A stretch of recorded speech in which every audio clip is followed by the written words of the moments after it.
The morning my daughter-in-law informed me, not asked, informed, that I would be cooking Christmas dinner for 25 of her relatives, she was eating the last of the cranberry scones I had made from scratch at 6 in the morning while she slept.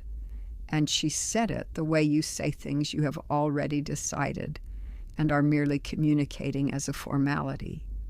Your family, Adele. It's only natural that you do it. I want you to sit with that sentence, not the request itself. I have cooked large meals before. Many of them I have fed crowds with the efficiency and grace of a woman who spent 40 years understanding that feeding people is one of the most profound acts of care there is. I want you to sit with the particular construction of that sentence, your family, as if family were a category that automatically enrolled you in a service arrangement. It's only natural. As if my 66 years of living, my 2 knee replacements, my mornings that begin at 5 because sleep has become the unpredictable gift of the elderly rather than the dependable fact of the young, as if all of that were simply the operating context for her convenience. Her name is Tiffany Marie Ellsworth Beaumont, and she married my son Daniel 6 years ago in a ceremony that cost more than my late husband, Warren, and I had spent on the first 3 years of our mortgage combined, at a venue she had chosen and a reception she had planned with the obsessive specificity of a military campaign, with one notable exception: the food. The food, she had told Daniel, would be handled by his mother. Because, and I remember this precisely, Adele is such an amazing cook. It would be a waste not to use her. Use. She had said use. I had cooked at their wedding.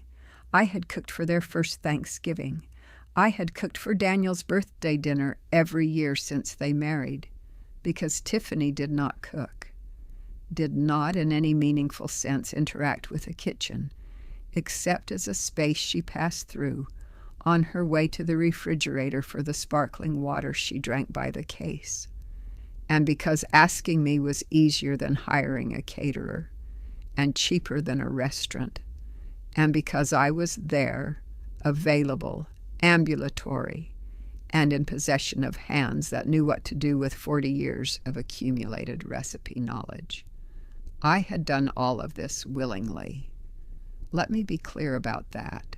I'm not a woman who performs generosity while secretly resenting it. If I cook for you, I cook for you with my full heart, and the meal I make is made with the same care I would bring to feeding my own children, regardless of whether you are my own children. That is simply who I am.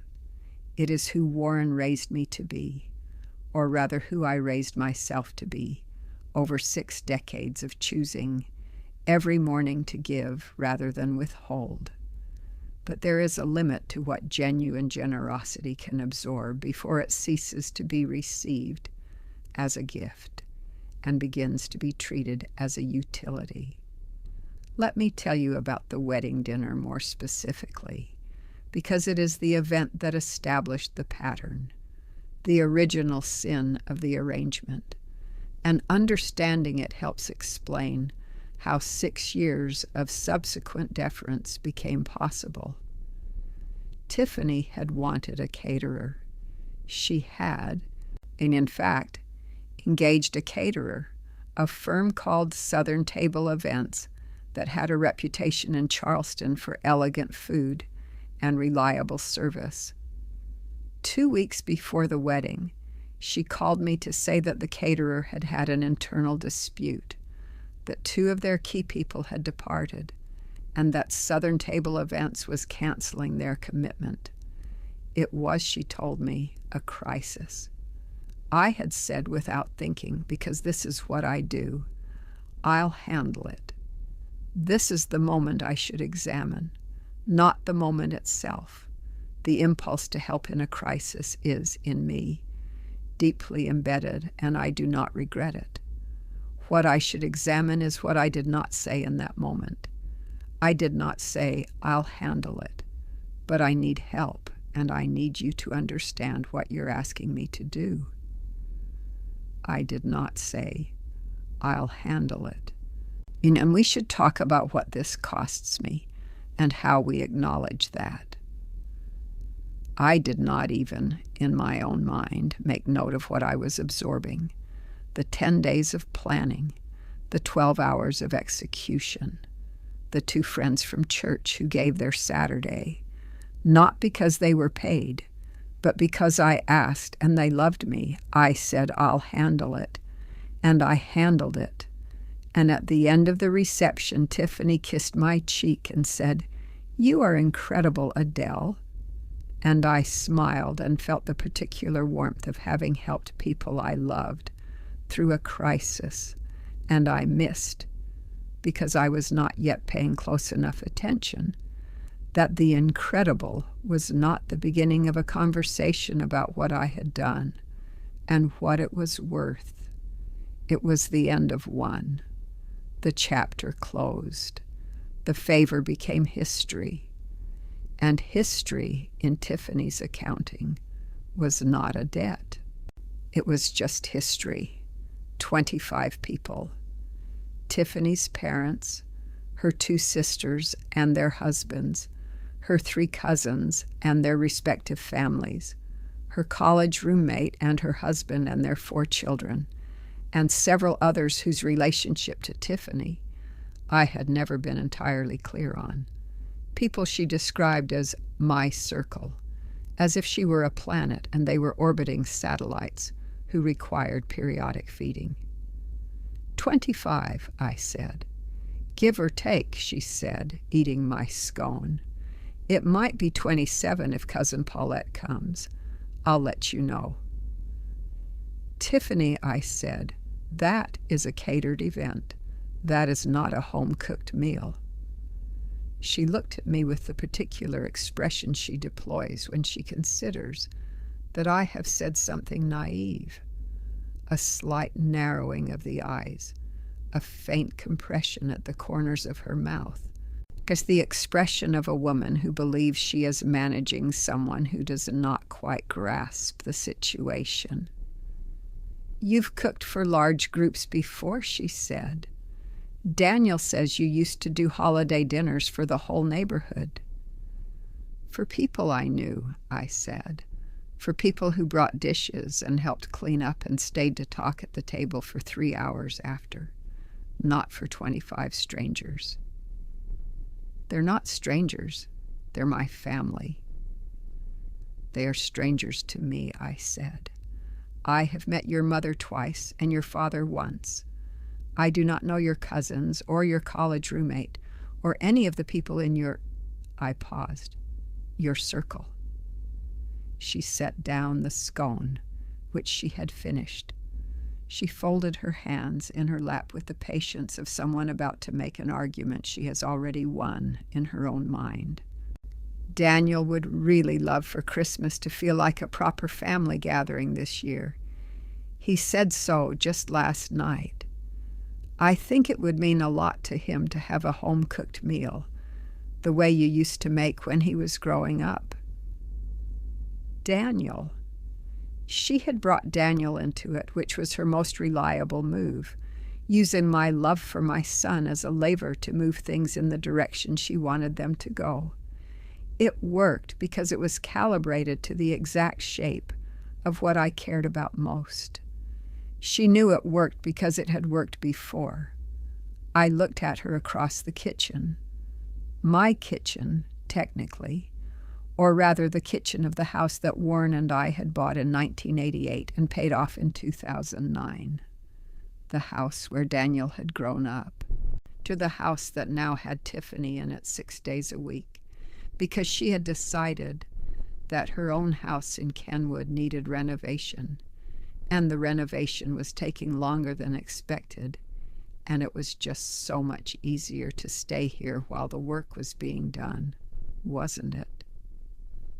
"I'll think about it," I said. She nodded, the nod of a woman who had already not thought about it because the conclusion was already established. And she went upstairs, and I stood at the kitchen counter, and I looked at the crumbs of my cranberry scone on the plate she had left for me to wash, and I thought, this cannot continue. But I said nothing, not then, not yet. What I did, very quietly, on that Tuesday morning in the first week of December, was begin to plan.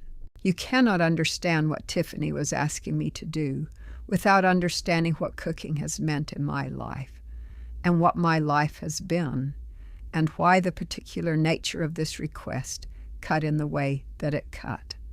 So I am going to tell you, not as a complaint.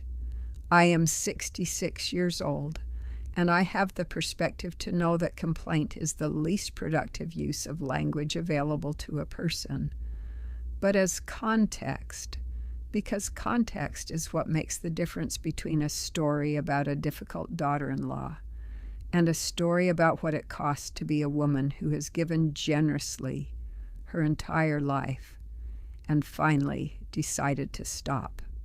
I was born Margaret Adele Fontaine in Charleston, South Carolina, in 1957.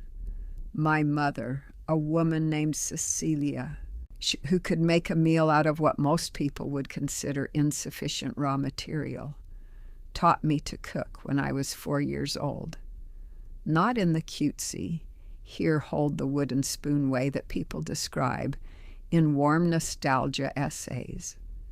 In the actual way, by making me stand at the stove and pay attention, by explaining why you sear the meat before you braise it, why you add the acid at the end, why the temperature of the pan matters as much as the temperature of the ingredient.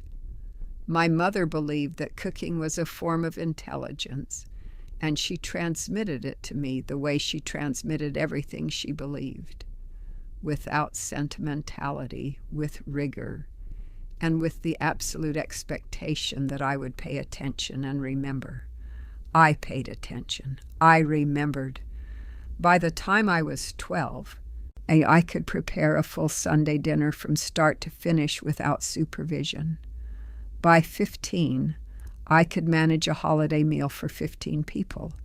And in my family, holiday meals for 15 were not unusual because my mother had 3 sisters who all lived within a 10-minute drive and whose children were always in and out of each other's kitchens from October through January. Cooking for a crowd was not a special occasion for me. It was simply the scale at which my family's life happened, and I grew up knowing how to operate at that scale.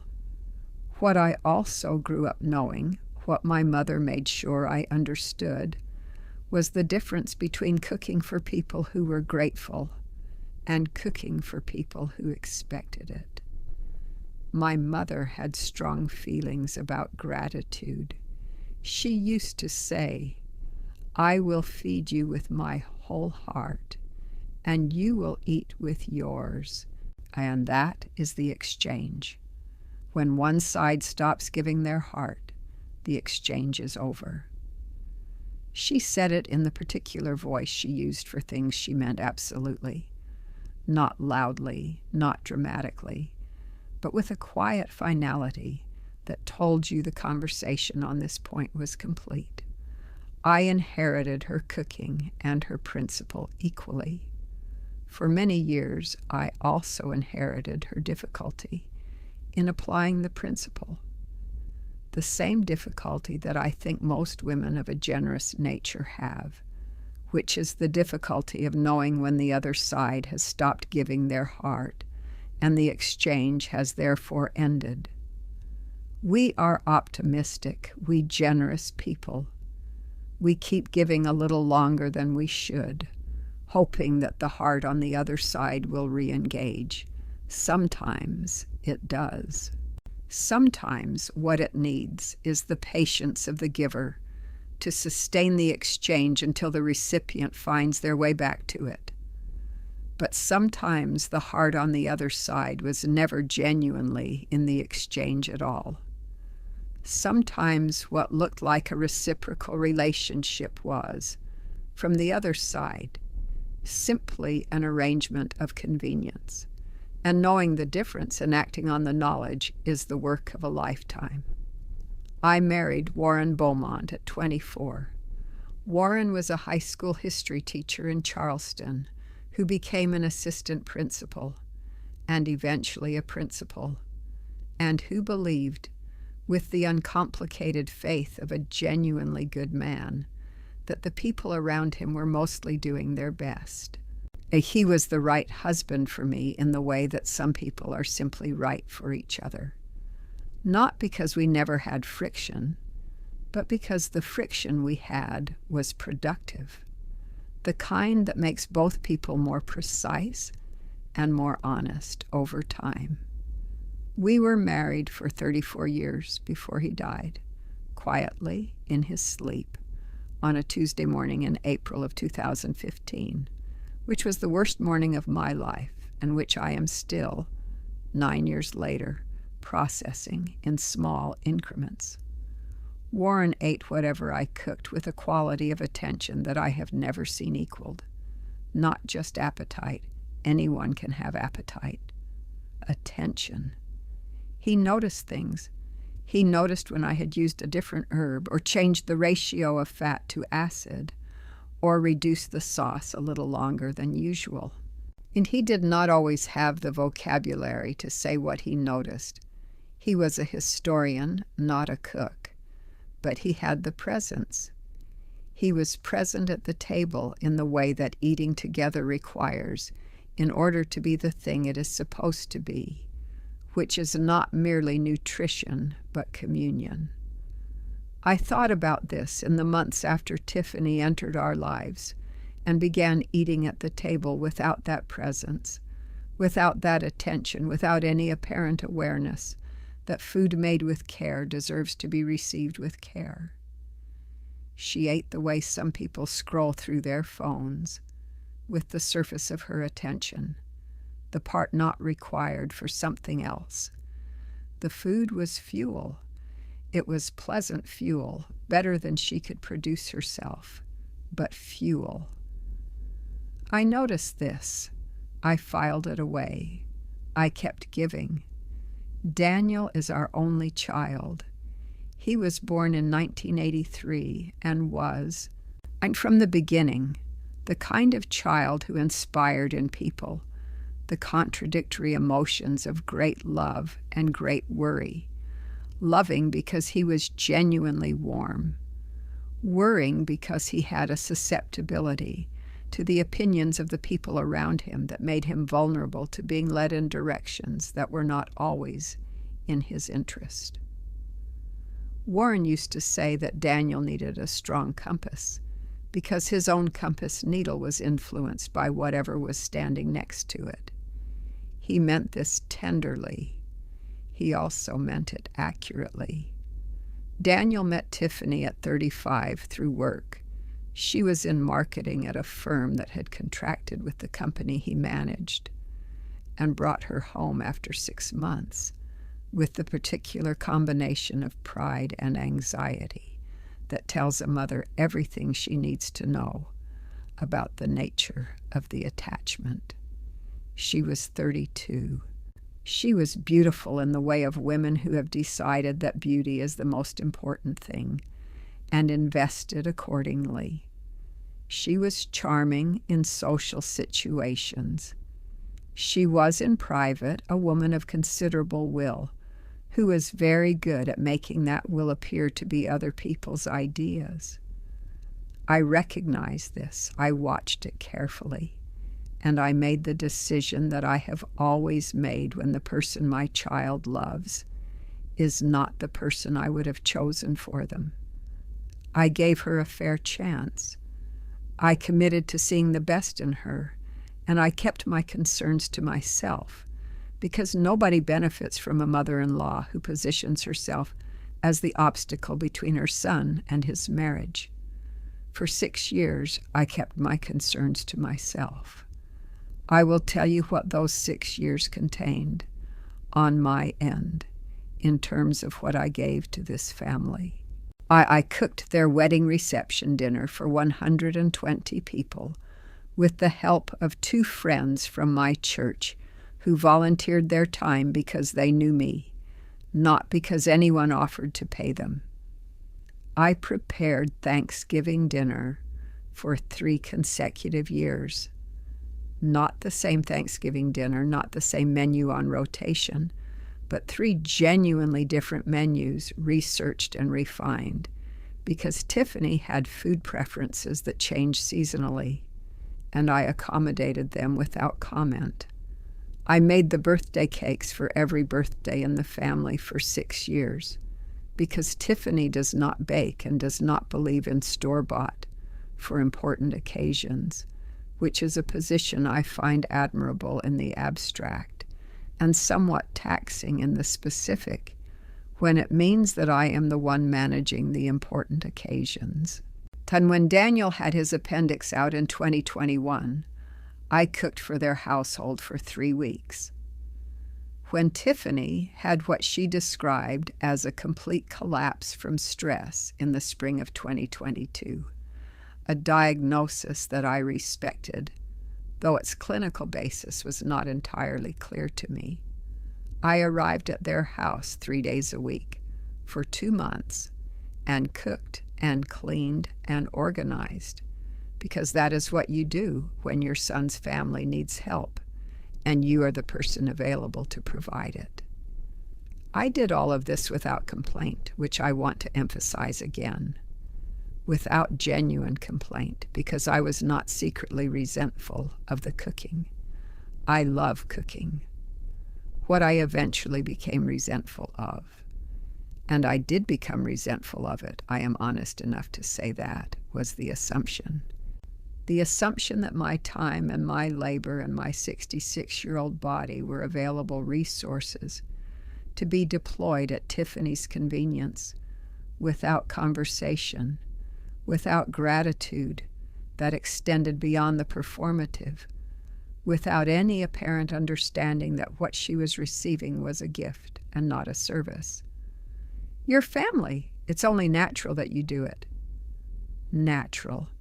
As if my labor were a feature of the landscape, like gravity, as if the fact that I had always said yes, always without once in 6 years saying no, meant that yes was the only answer available to me, the only answer possible, the predetermined answer that required no discussion because everyone already knew what it would be. Did they really think I had no other answer? I had been storing another answer for 6 years. It was time to give it. But first, because I am a woman who plans, because I have never in my life made a significant decision in haste, because Warren used to say that the difference between a reaction and a response is about 48 hours and 3 good nights of sleep. I needed to be ready. I needed to have everything in place before I gave the other answer. I needed to make sure that when I finally said no, it was the kind of no that nobody could argue with, because the argument had already been settled in my favor before anyone knew there was one. I thought about what it would mean to cook that dinner, not abstractly. I have never thought about cooking abstractly because cooking is the most concrete activity there is, the one most firmly anchored to the physical world of heat and time and weight and chemistry. I thought about it specifically. Then I thought about the turkeys, at minimum 2, probably 3, to feed 27 people properly. I thought about the brining. I brine my turkeys, have for 30 years, because the results are superior and worth the extra time. And brining 3 turkeys requires planning and refrigerator space, and the better part of 2 days. I thought about the sides, the sweet potato casserole, the green beans, the cranberry sauce made from fresh fruit rather than canned, the gravy, the stuffing, the rolls, the pies. The pies alone would require an entire day. I thought about the cleanup. 27 people generate dishes and glasses and serving platters and roasting pans at a rate that would take most of a day to address, and I knew with the certainty of 6 years of observation that the cleanup would also be mine. Because Tiffany did not clean up after meals any more than she cooked them, and her guests would depart with the comfortable expectation that someone else would manage the aftermath. I thought about my knees, both replaced, the left one in 2018 and the right in 2020, and serviceable now, genuinely serviceable, but not built for 12 consecutive hours of standing at a stove.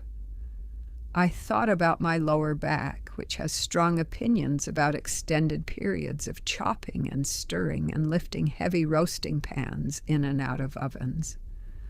I thought about what it would cost me physically to produce this dinner, not the cost to my pride or my principles, but the cost to my body, which has served me for 66 years and deserves consideration as a party to these decisions.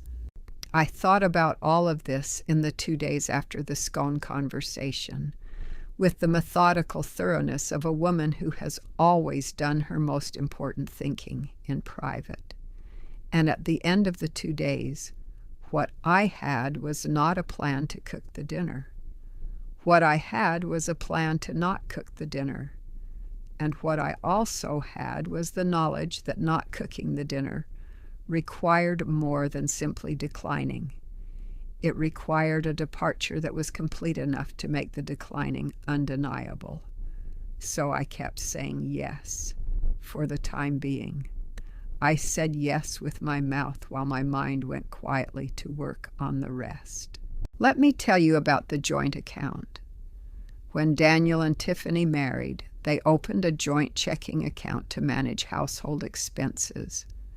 This was Tiffany's idea. She believed in the symbolic power of shared finances as an expression of marital unity, which is a position I have no objection to. What I do have a position on is the specific structure of the account as it was established, which involved me in a way that I don't think Tiffany had ever fully thought through. At the time of the wedding, Daniel was managing a project that required him to travel frequently and be unreachable for days at a stretch.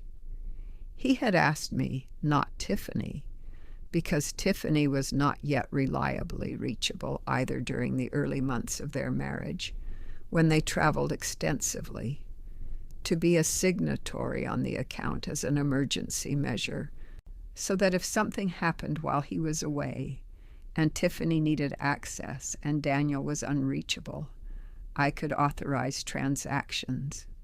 It was a practical arrangement, made in good faith, documented at the bank with my name on the account alongside theirs.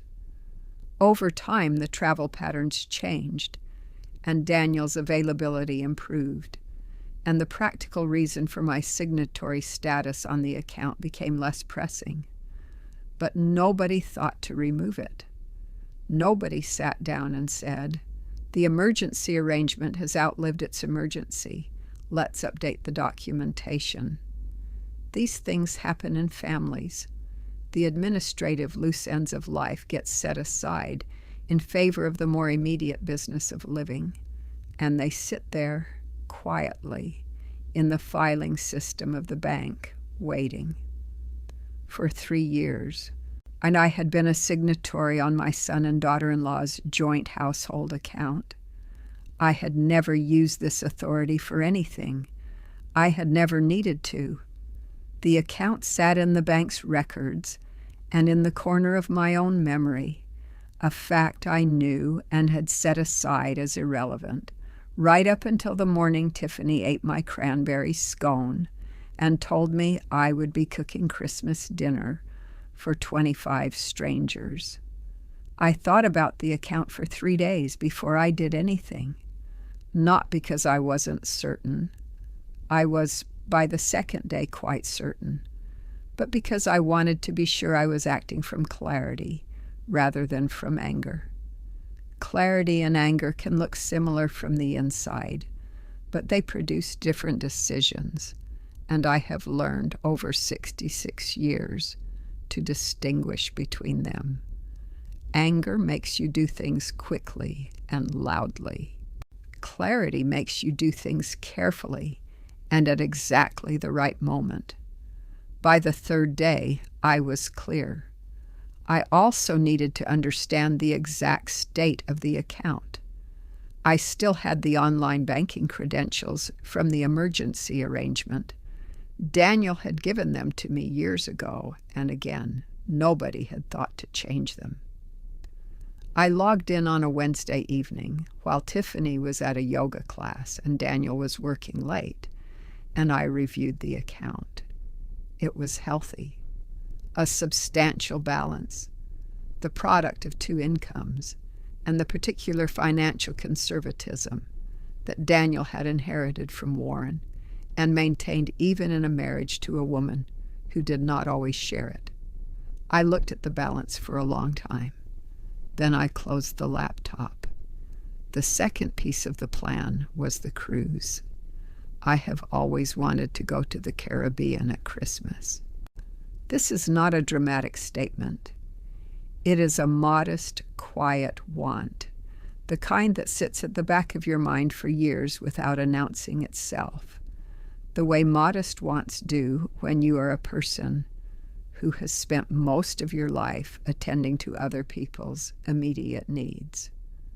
Warren and I had talked about it several times. We had never gone because there was always a reason not to. Daniel's school schedule, the expense, Warren's coaching commitments at the high school, the general gravitational pull of the life we had built in Charleston, which did not encourage departure. Warren had been gone for 9 years. Daniel was 40 years old with a wife and a house, and a social calendar that did not include me except as a cooking resource. There was no longer any reason not to go. On a Thursday afternoon in the second week of December, while Tiffany was at a spin class and Daniel was at work and the house was mine in the quiet, unhurried way that houses belong to you when you are alone in them, I sat at the kitchen table with my laptop, and I booked a 14-day Caribbean cruise departing on December 23rd and returning on January 6th. The ship would leave from Fort Lauderdale and visit 7 islands, including St. Lucia, which I had always wanted to see, and Barbados, which had been on a list Warren and I had kept, and that I still kept, on a yellow legal pad in the study, because his handwriting was on it, and I was not ready to retire it. The cruise was not inexpensive. It was, however, significantly less expensive than what it would have cost to cater Christmas dinner for 25 to 27 people at professional rates. I noted this as a data point, though I did not share it with anyone. I booked a single outside cabin on the port side, which would give me the better light for the mornings. I packed a list of books I had been meaning to read for 3 years. I packed my good sunscreen and the silk scarf Warren had brought me from a conference in New Orleans in 2011. I arranged for my neighbor Gloria to water my plants. Then I attended to the joint account. What I did with the joint account was legal, unambiguous, and entirely within my authority as an established signatory. I transferred from the joint account to a personal savings account in my name alone at my own bank, an amount equal to the reasonable market value of the catering services that Tiffany had assigned to me without compensation, plus 6 years of unreimbursed food costs that I had absorbed while cooking for their household, plus a sum I had calculated based on the standard hourly rates for personal chef services in the Charleston metropolitan area, multiplied by the hours I had spent cooking for their events over the past 6 years. I have a background in bookkeeping. I did the math carefully. The number was not arbitrary. It was, if anything, conservative. I had not charged for the 3 weeks of cooking and cleaning after Daniel's appendectomy, which a home health aide would have billed at a meaningful hourly rate. I had not charged for the 2 months of thrice weekly support during Tiffany's stress episode. I had not charged for the wedding dinner. I had not charged for the birthday cakes, of which there were 12. The transfer was executed on December 22nd, at 11:47 in the evening after Daniel and Tiffany had gone to bed. I went to bed myself shortly after. I slept better than I had in months. On the morning of December 23rd, I rose at 5 o'clock. Not because I was anxious, I was remarkably calm, which is what clarity produces. But because I have always risen early, because early morning is the part of the day that belongs to you before the world claims its share, and I wanted the morning to belong to me. I made myself a proper breakfast, eggs from the farmer's market, toast from the sourdough I had baked on Tuesday, good coffee in the French press. I ate at the kitchen table looking at the garden, which was bare in December, but whose architecture I had always loved. The particular shapes of dormant things, which promise nothing and contain everything. Then I did 3 things. The first thing I did was go to the refrigerator and affix to it a combination lock I had purchased at the hardware store. The refrigerator contained the significant quantities of ingredients I had purchased over the preceding weeks, on Tiffany's assumption that I would be using them to cook Christmas dinner for 27 people. The turkeys, the standing rib roast, the cases of butter, the stocks I had made and stored, the vegetables and the aromatics, and all the rest of it. Everything Tiffany had ordered on my time, with the expectation that I would transform it into a dinner for her family. All of it locked. The second thing I did was write a note. I wrote it on the good stationery I keep for important correspondence, in my best handwriting, which has always been better than average. The note read, "Dear Tiffany and Daniel, I have decided to take a long overdue vacation. A Christmas cruise departing this morning, returning January 6th. I apologize for any inconvenience. The refrigerator combination lock code is available upon request, at a rate I will discuss with Daniel upon my return. The guest bathroom has been freshened. Please remember that the back left burner on the stove runs hot. I would suggest calling a caterer. Merry Christmas. With love, Adele." Beneath the signature, I added a postscript. Good luck with the dishes. The third thing I did was call a taxi to take me to the airport, because I did not want to ask Daniel to drive me, and I did not want to leave my car in long-term parking for 2 weeks. I carried my suitcase to the front door. I looked at the house Warren and I had bought in 1988, and the house where Daniel had grown up, the house where I had cooked 10,000 meals, the house where Tiffany now functioned as a semi-permanent house guest, who ate my scones and reassigned my labor. I looked at it in the early December morning, in the particular blue-gray light of 6 a.m., that makes everything look both clear and slightly unreal, and I felt something I had not felt in a very long time. Free. The taxi arrived at 6:20. I put my suitcase in the trunk, sat in the back seat, and did not look back. I know what happened at the house on Christmas Day because Daniel told me, and because Tiffany sent me a series of text messages that began at 9:14 in the morning and continued at decreasing intervals and increasing in coherence until approximately 2 in the afternoon, at which point a new voice entered the conversation. Tiffany's mother, whose name is Barbara, and who apparently felt that what the situation required was a stronger hand. But I am getting ahead of myself. I should tell you about the ship first, because the ship is where I was when all of this happened, and the contrast is an important part of the story.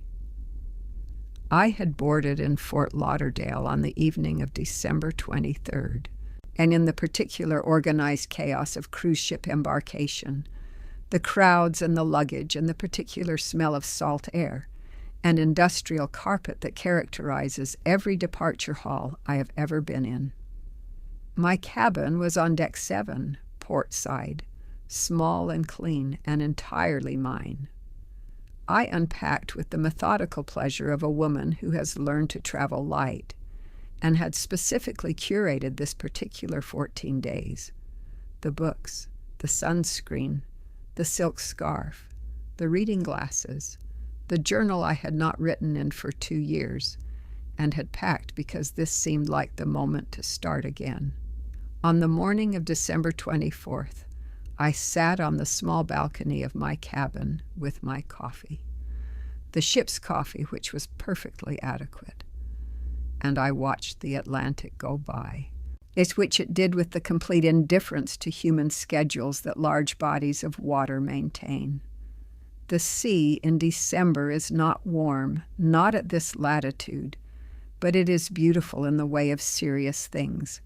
A gray-green that is not quite any single color, light moving across the surface in patterns that change constantly and would take a lifetime to fully describe. I thought about Tiffany organizing 27 people into a house with a locked refrigerator. I thought about this thought with what I can only describe as philosophical serenity. On December 25th, at 9:14 in the morning Eastern Time, I was eating breakfast in the main dining room of the ship, Eggs Benedict, because it was Christmas and I was 66 years old, and I had earned the hollandaise, when the first text message arrived. Adele, where are you? People are starting to arrive, and there is a lock on the refrigerator. I read this message. I set my phone face down beside my plate. I finished my eggs. Then I picked up the phone and wrote back, "Good morning, Tiffany. I'm on my ship. Have a lovely Christmas." The messages that followed were a study in the escalation of a particular kind of alarm. The alarm of someone who has organized an event around an assumption that has failed to materialize, and who is discovering in real time that the assumption was the entire plan. There was no plan beneath the assumption. The assumption was load-bearing, and I had removed it. Tiffany's messages moved through several phases. The first phase was confusion. What ship? What do you mean you're on a ship? This is Christmas. The second phase was demand. Adele, you need to come home. And there are 26 people arriving in 2 hours. The third phase was a pivot to Daniel, who apparently received a parallel series of messages and calls that I could reconstruct from context. The fourth phase was escalation. My mother is here and the refrigerator is locked, and there is nothing to eat in this house, Adele. Absolutely nothing. And I don't understand what you think you're doing. There was a pause of approximately 40 minutes, during which I later learned Daniel had called 3 catering companies, none of which had availability on Christmas Day. because it was Christmas Day, which is a fact that becomes obvious once you are actually in the situation, rather than planning to outsource the situation to someone else. And then Barbara entered the conversation. Barbara is a woman of considerable social authority within her own family system, and no particular knowledge of or interest in the situations of people outside it. She wrote, "Margaret, this is Barbara Ellsworth. I understand there has been a misunderstanding. I think it would be best if you came home so we can sort this out like adults." I read this message with genuine appreciation for its confidence. Then I wrote back, "Good morning, Barbara. I'm sorry we haven't had more opportunity to get to know each other. I'm on a Caribbean cruise departing from Fort Lauderdale, which I booked as a long overdue personal vacation. I hope you all find a workable solution for the day. There are several excellent restaurants in the area, and I believe the Whole Foods on Meeting Street may be open limited hours." The Whole Foods suggestion produced, I understand, a fairly spectacular response from someone in the gathering. I believe Tiffany's sister, though the account I received was somewhat compressed, who could not believe that 26 people were being directed to Whole Foods on Christmas Day. This is a fair response. I recognized its fairness. I also recognized that it was not my problem. Daniel called at 11:30. I answered, because Daniel is my son, and whatever has happened between us, and whatever will happen, he is still my son, and I will answer his calls. "Mom," he said. "Daniel," I said. There was a pause. I could hear in the background the particular acoustic texture of many people in a house, conversation and movement, and the sound of a situation being managed. "You're really on a cruise," he said. It was not quite a question. "I am. I'm in the Caribbean. It's very beautiful." Another pause. "The refrigerator is locked." "Yes," I said. "The combination is available upon request. As I mentioned in the note was on the kitchen table." "I saw the note," he said. "Mom, there are 26 people here." "I know," I said. "Tiffany planned a dinner for 25 to 27 people. She communicated this to me in early December as an arrangement that had already been made on my behalf without asking me. I decided not to participate." The silence on his end was not the silence of confusion. It was the silence of a man who has just understood something that has been true for a long time, and that he has been, with some effort, not understanding. "I should have caught that," he said finally. "You should have," I said, not unkindly, accurately. "I'm sorry, Mom." "I know you are." I paused. "Daniel, I love you. I have loved you your entire life, and I will love you for the rest of mine. And none of what is happening today is about whether I love you. But I am 66 years old, and I have been cooking for other people's convenience for 6 years, without once being asked if it was convenient for me. And I am on a ship in the Caribbean, because I finally decided that I deserved to do something I actually wanted to do, on a holiday I have historically spent entirely in someone else's service." Another silence, longer this time. "The combination," he said. "What is it?" I told him. 4 digits, followed by the hash symbol, the date of our first Thanksgiving, which I had chosen because it was a date he would know, and Tiffany would have to ask him for, which seemed fitting. "Call me tonight if you want," I said. "I'll be watching the sunset from deck 9. I ended the call. I put the phone in my pocket. I went back to my coffee. What happened at the house, according to the account Daniel gave me later, with a candor and a comprehensiveness that suggested he had spent some time deciding to be honest with me rather than protective of Tiffany, was as follows. The refrigerator was unlocked at approximately noon. The assembled party of 26, confronted with ingredients that required significant preparation and skill to transform into food, was divided between those who could cook and those who could not. Tiffany's father, a man named Gerald, who apparently enjoys grilling and had never been entirely in favor of the catering arrangement in the first place, took charge of the standing rib roast. And Tiffany's sister made a creditable attempt at roasted vegetables. The rest of the meal was assembled from what people could manage, supplemented by 2 orders from a Chinese restaurant on King Street that had the distinction of being open on Christmas Day. Daniel told me this with the careful voice of a man who is reporting facts and attempting not to editorialize, which was itself a form of editorializing. The subtext of the careful voice was, I see what happened here. I understand what you did and why you did it, and I am not entirely certain. I disagree with you, and I am in an extremely awkward position. I appreciated the careful voice. I appreciated it more than I would have appreciated a defense of Tiffany, and considerably more than I would have appreciated a defense of the Christmas dinner plan, which would have been indefensible.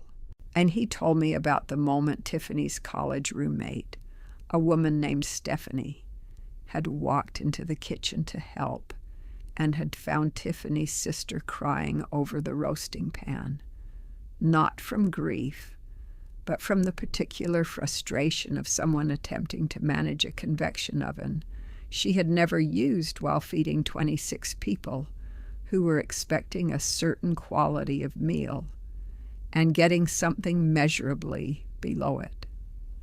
He told me that Tiffany's father, Gerald, had at some point in the afternoon said loudly and in front of several people, I told Tiffany she should have just booked a restaurant.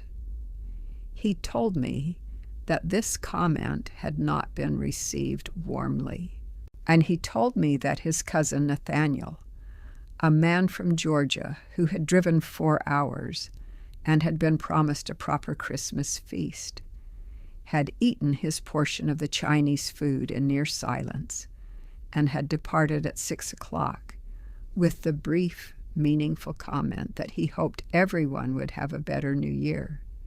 He told me all of this with the careful voice, and at the end of it there was a silence on the phone that I allowed to remain until he was ready to fill it. The note was very good, he said finally. Thank you, I said, especially the postscript. I thought so too. Another silence, then quietly. She's angry, Mom. She's really angry. But I think she also knows, I think she's already beginning to know, that it was coming. Yes, I said. I should have been paying more attention. Yes, I said again. Not unkindly. Accurately, and with the full weight of how much I meant it, and with the full weight of how much it was offered as something he could learn from, rather than something I was holding over him. It was, by all accounts, a perfectly adequate Christmas dinner. Not the dinner Tiffany had planned. Not a dinner of the quality I would have produced, but a dinner assembled by a group of people who turned out to be capable of feeding themselves when the alternative was going hungry on Christmas Day. Tiffany sent me one final message late in the evening after the guests had gone home. It was brief. I hope you're having a good vacation. I was watching the sunset from Deck 9 with a glass of something sparkling that caught the last of the Caribbean light And I was thinking about Warren and about Saint Lucia tomorrow and about what it felt like to be in a place you had wanted to be for years and to have finally arrived. I wrote back, "It's beautiful out here. Merry Christmas." St. Lucia was everything I had imagined and several things I hadn't. The Piton Mountains looked from the water exactly like the photographs I had studied for years, the two dramatic volcanic peaks rising from the green of the island, like something placed by a set designer who was not concerned with restraint. I stood on the observation deck of the ship as we came into port, and I thought about the list Warren and I had kept on the yellow legal pad in the study, and I thought, here, I am finally here. I spent 6 hours on the island. I took a water taxi to a small beach the ship's excursion coordinator had recommended, a beach with the particular quality of Caribbean sand that I had read about but not quite believed. White and soft and warm in the particular way that sand is warm when it has been in the sun since morning, not just at the surface but all the way down when you dig in your toes. I swam for the first time in years, not lap swimming, not the deliberate exercise swimming of a woman with a bad knee following a physical therapist's instructions. Real swimming, unhurried, floating on my back, looking up at a sky so blue it looked painted. I thought about absolutely nothing for approximately 40 minutes. This, I want to tell you, is one of the most significant things I had done for myself in years. Not the cruise, not the Caribbean, not the locked refrigerator and the note and the transfer from the joint account. This, 40 minutes of looking at a Caribbean sky and thinking about nothing. Not the dinner I wasn't making, not the 26 people who were or weren't finding food. Not Daniel's voice on the phone or Tiffany's texts or Barbara Ellsworth's note about sorting things out like adults. Nothing. Just the sky and the water and the sound of the waves on the beach, which is a sound so old and so consistent that it tends to make everything else seem, temporarily, like the minor concern it mostly is. I stayed on the beach until the water taxi brought me back. I bought a small ceramic bowl from a woman at the market near the pier who made them herself and painted them with the kind of unhurried skill that looks easy and isn't. I ate jerk chicken at a restaurant overlooking the water and drank a rum punch that was stronger than I expected and made me laugh at nothing in particular, which is a good reaction to a rum punch. I went back to the ship, and I slept 10 hours. The remaining 12 days of the cruise were variations on this theme. Barbados, where I visited a botanical garden and had tea with a woman named Josephine, who had been a schoolteacher in Bridgetown for 40 years, and who had the particular quality of the very old and the very experienced, a depth of perspective that makes everything said in its presence feel slightly more true. We talked for 2 hours about teaching and cooking and children, and what it means to give generously without giving yourself away entirely. I have thought about that conversation many times since. Antigua, where the beaches are, in fact, as beautiful as advertised. St. Kitts, where I climbed to a point that overlooked both the Atlantic and the Caribbean simultaneously, which is a thing that sounds impossible and turns out to be exactly as extraordinary as it sounds. Aruba, where the wind blows constantly off the water with a persistence that feels, after a day or two, like a form of steadiness you can lean against.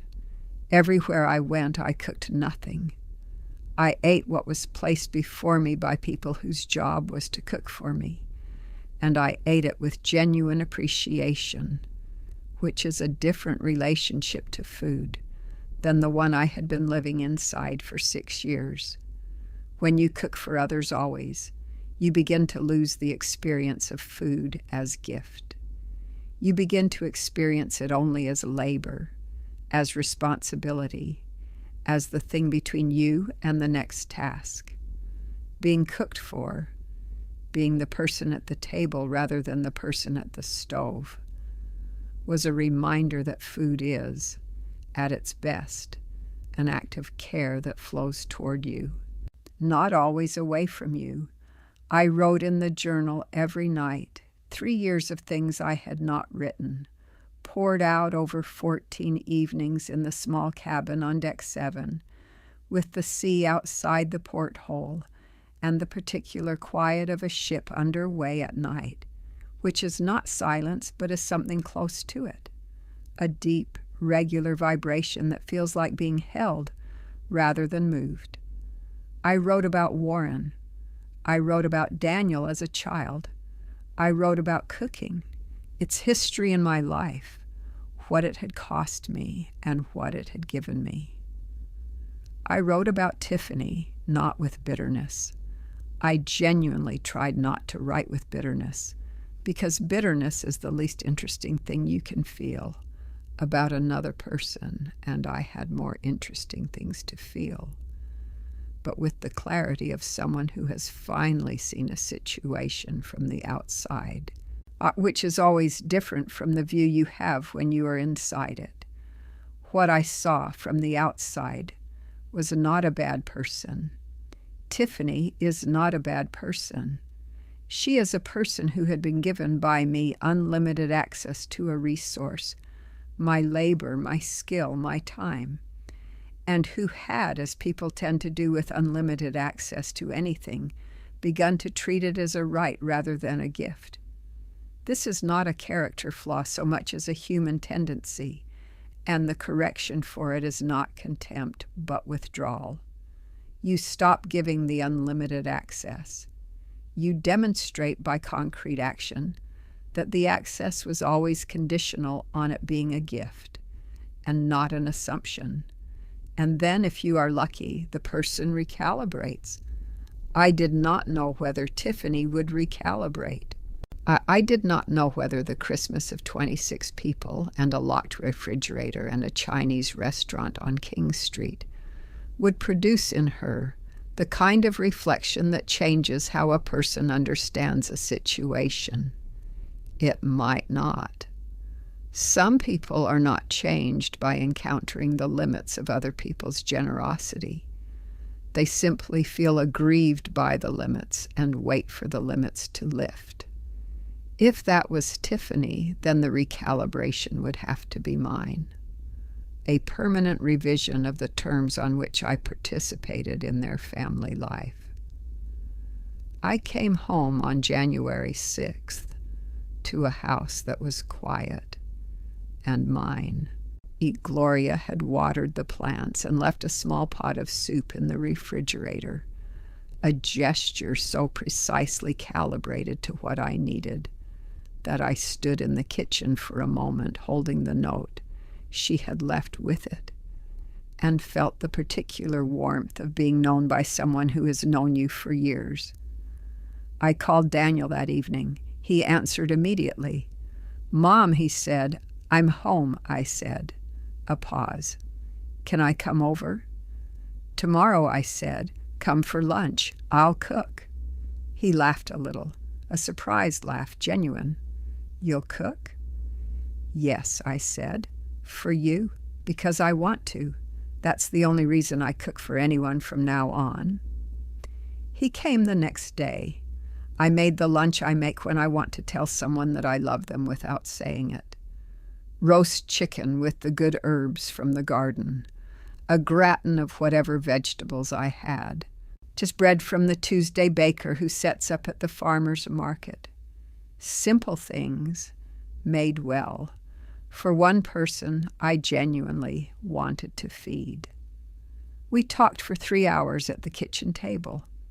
Not about the cruise, not about Christmas, not about the locked refrigerator, the transfer from the joint account, or Tiffany's texts. Those things existed, and we would get to them eventually, with the lawyers and the accountants and the patience of people who have decided that the relationship is worth the work of clarifying it. We talked about Warren. We talked about the yellow legal pad and the places that were still on the list.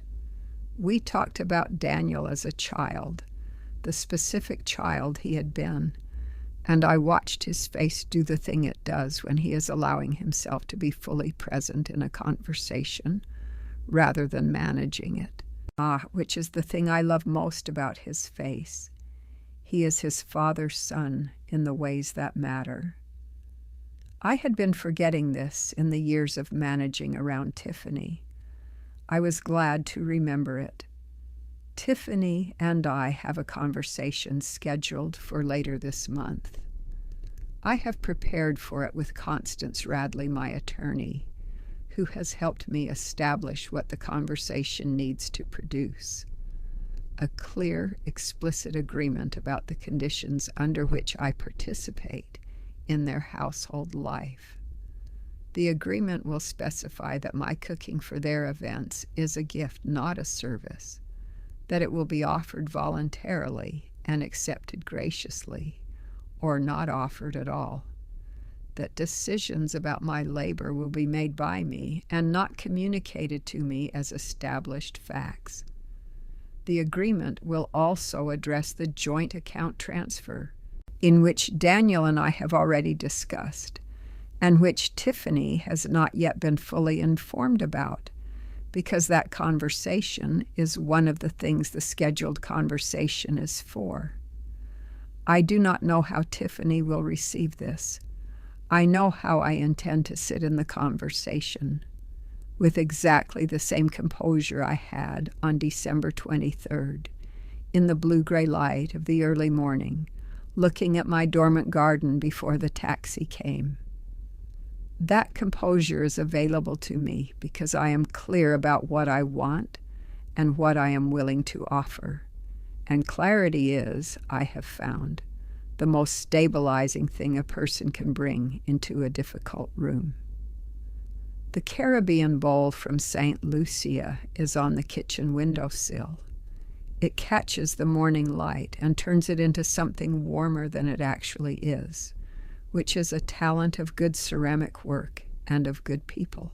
I look at it when I drink my coffee and I think about the water taxi and the beach and the 40 minutes of looking at nothing. And I remind myself that this specific quality of unhurried peace is available to me.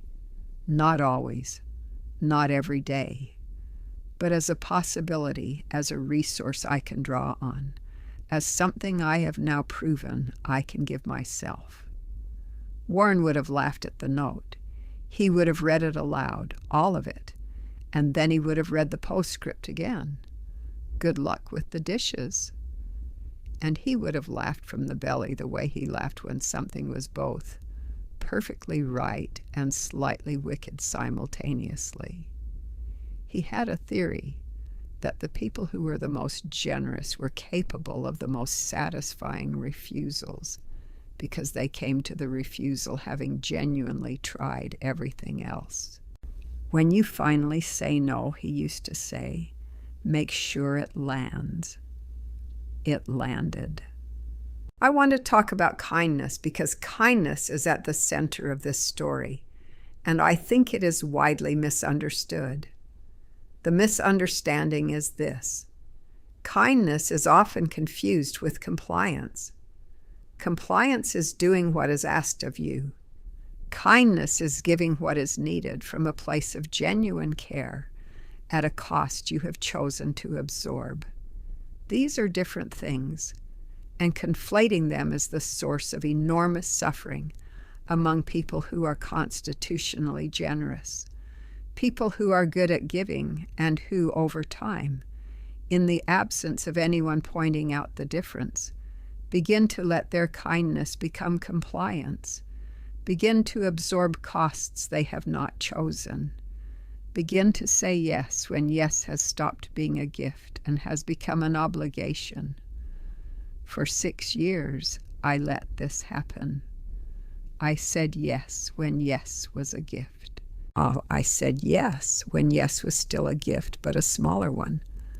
I said yes when yes had stopped being a gift at all and had become simply the thing I did because I had always done it, and because saying no required a confrontation I was not ready for, and because, honestly, it was easier. Easier is not the same as right, and I had spent 6 years confusing them.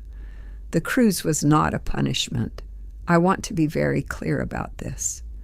I did not go to the Caribbean to punish Tiffany or Daniel or the 26 people who arrived on Christmas Day to an empty kitchen.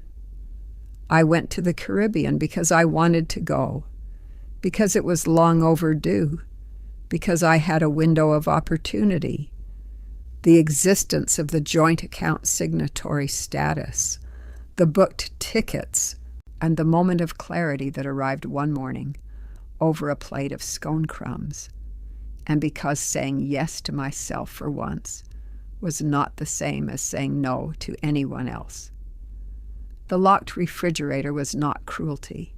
It was clarity made physical.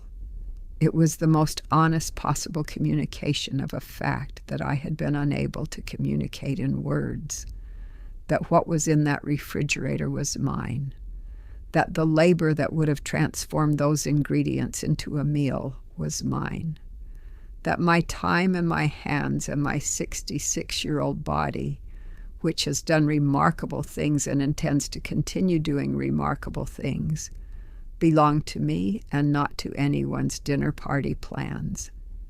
There is a saying that I have always found too cute in its framing but true in its content. You teach people how to treat you. You teach them by what you accept, by what you decline, by the patterns of engagement that you establish and maintain over time. For 6 years, I had been teaching Tiffany that my labor was available on demand, without prior arrangement, without gratitude beyond the performative, without any acknowledgement that what she was receiving was extraordinary. I had taught her this by my actions over 6 years, and she had learned it well. The Christmas of the locked refrigerator was a different lesson.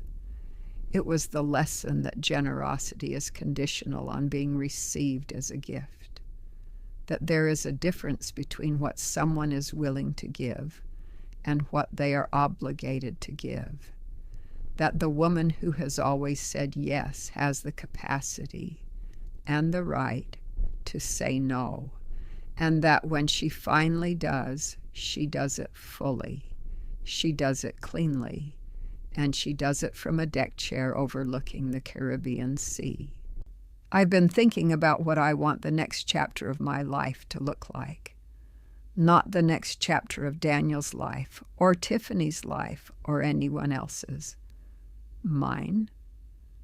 The question of what I want for its own sake, unconditioned by what someone else needs from me, is a question I have not asked myself clearly in quite some time. And I find that asking it clearly is both terrifying and entirely necessary. What I want to cook when I want to cook, for people I want to feed, in quantities I choose, on timelines I set. To travel to the remaining places on the list. There are 7, and Warren's handwriting is beside each one, and I will go to each of them in order or out of order, as opportunity presents, and I will bring the journal. To write in the journal more regularly, and because the 14 evenings on the ship reminded me that writing is a form of thinking, and thinking clearly is something I value and had been neglecting. To garden, which I have always found restorative in the particular way of activities that produce visible, real results at a scale you can manage with your own hands. To spend real time with Daniel, not the managed, Tiffany-mediated time of the past 6 years, but the time of two people who know each other and choose each other, which is different. What I do not want: to be a resource, to be managed into a service arrangement by the assumption that my availability and my skill are other people's birthright, to sit at another kitchen table eating the last of my own scones while being informed of what I will be doing for someone else's convenience, and to spend another Christmas at a stove while 26 people wait in my dining room. The note said, "Good luck with the dishes." It was not a cruel line. It was an accurate one. The dishes, it turned out, were not my problem. They had never been my problem. I had simply taken them on, year after year, because nobody else was going to, and because taking them on was easier than the conversation about why I shouldn't have to. I had the conversation. Eventually, from the Caribbean, by text, with a glass of something sparkling and the sunset going gold and red over the water. It was not the most graceful conversation. It was not the conversation I would have chosen if I had been in control of the timing and the setting. But it was the right conversation, delivered at the right moment, and it cleared the air in a way that 6 years of compliance had not and could not. Kindness is not an obligation to serve ungrateful people. Kindness is a choice made from fullness, given to people who receive it as what it is. When it stops being received as what it is, you stop giving it, not from bitterness, not from anger, but from the simple, clear understanding that giving what is not received as a gift is not kindness. It is something else. It is the confusion of compliance with care, of obligation with love, of the assumption that yes is the only word you know, with the reality that no is also in your vocabulary, and has been, and was always going to be used eventually. I used it. The dishes got done. Eventually.